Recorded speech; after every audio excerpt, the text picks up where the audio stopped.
Bernard Parks is my most favorite politician in all of California. Most of you guys know that I am a big Barack Obama supporter, but Bernard Parks is now running for the position of LA Supervisor. He is now the LA councilman who has really changed the face of South LA. During his tenure as chief of police, violent crime went down an average of 30%. Now that's the kind of guy that I want to be in charge. Also, Bernard Parks is a wonderful family man. His beautiful wife Bobby and his son Bernard Jr. works with him. I met up with Bernard Parks at Essewan Books during a Susan L. Taylor book signing. Many of you know that I spent 38 years in law enforcement. And in law enforcement, you find that you basically deal with the failures of every system. And she's very accurate. You can draw a line when a young person is 4 to 6 to 7 years old. If they're not physically, mentally healthy and beginning on a very viable educational plane, you can draw a line on the calendar and say this is where they will falter down the road. If they don't get in the educational system, they'll go into the criminal justice system. There's no available mental health or the criminal justice system. It's unfortunate in this county that the largest mental health hospital in the county is called county jail. We give out more medical prescriptions for mental health issues than any other facility.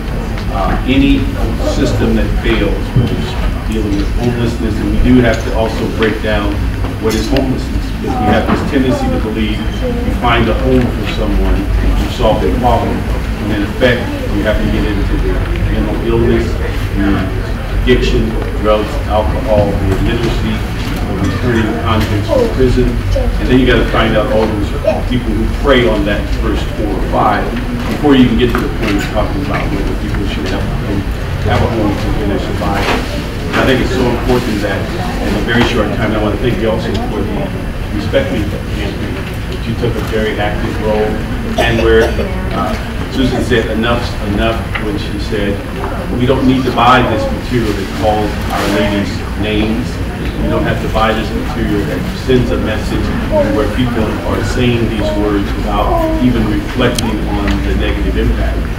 We've done some things in City Council that's somewhat symbolic. Recently, we talked about getting rid of the N-word. People called us and said, do you get a citation? Do you go to jail? We said, no, it's a symbolic issue that's telling people to bury it because it has no real positive meaning, no matter who's using it.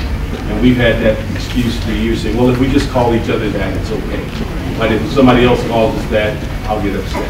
The issue is it has no meaningful place in our society. And so I would hope that as we look towards a number of these issues and how we reflect on our own self and what our legacy is going to be, that we look for ways in which we're going to make the world better for everyone else.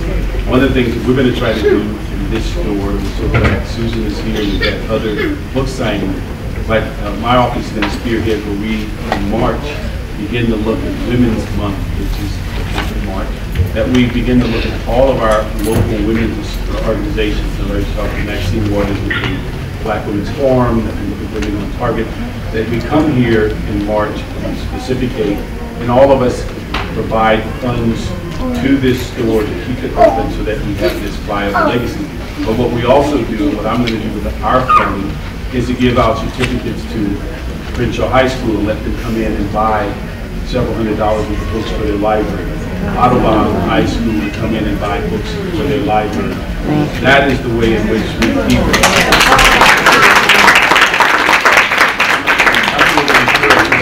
Say, we'd hate to have this store, which is the living legacy in our community, move from La Brea in the heart of what we consider the Black Cultural Center, and then go away, and not ever to be seen again. And so it's going to be something in which all of us need to be here. We need to bring people to buy books, but we need to also think about who else should be reading books, and that's our kids, and how we can put them in the libraries and our middle schools and high schools so that they can understand who some of these people are and who's writing about material. And it goes hand in hand with how we've decided to name different things within the community, not just putting a name on it, but also the biohistory. So when you go into Marion Matthews Library or International Florence, you get to know who Marion Matthews is. You just don't go and examine the Matthews Library. We opened the Bethune Library on 39th and Western. You'll have the same kind of bio. You go into the Homer F. Bloom Southwest Police Station, you'll see Homer F. Bloom in living color in a bio. You go into Johnny L. Cochran Gymnasium, and there's playground, you'll see a bio. And these are the things that are important, that we create a learning environment for every one of our kids, no matter where they are. And without that, they just kind of glide through life. And if you want to get a real kind of education, walk through some of our parks, like Jim Gilliam Park, Norman Houston Park, and ask the people that are there daily, who are these people? And none of them can tell you who these people are.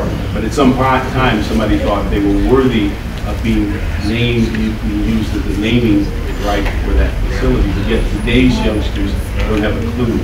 About 5 years ago, at MLK parade, we had a situation where a reporter walked up to a young black kid and said, "Who is Martin Luther King?" And the kid scratched his head and looked back at the camera and said, "Was he a slave?" That is the kind of thing that we have to cause not to ever occur. That we have people die and give their life for us to wake up and have choices, that then people forget who they are and not give them the credit they have.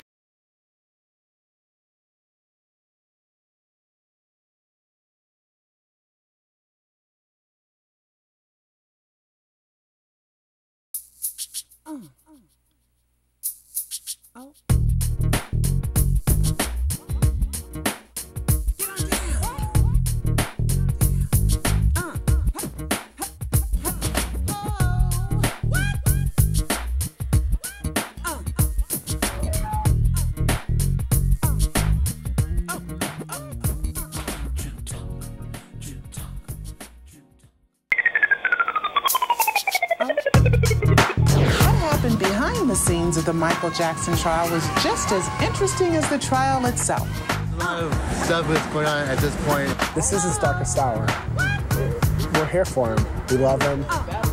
We support him 1,000,000%. Michael's innocent. Most of the evidence that I've seen that he's guilty of sin. Michael Jackson pretty much is exactly what I thought he would look like. I think Michael Jackson looks like Speed Racer. I think Tom Sneddon is the devil. Put your hands up, Michael Jackson! I'm Ethan Hawke's sister. Jesus is no homo!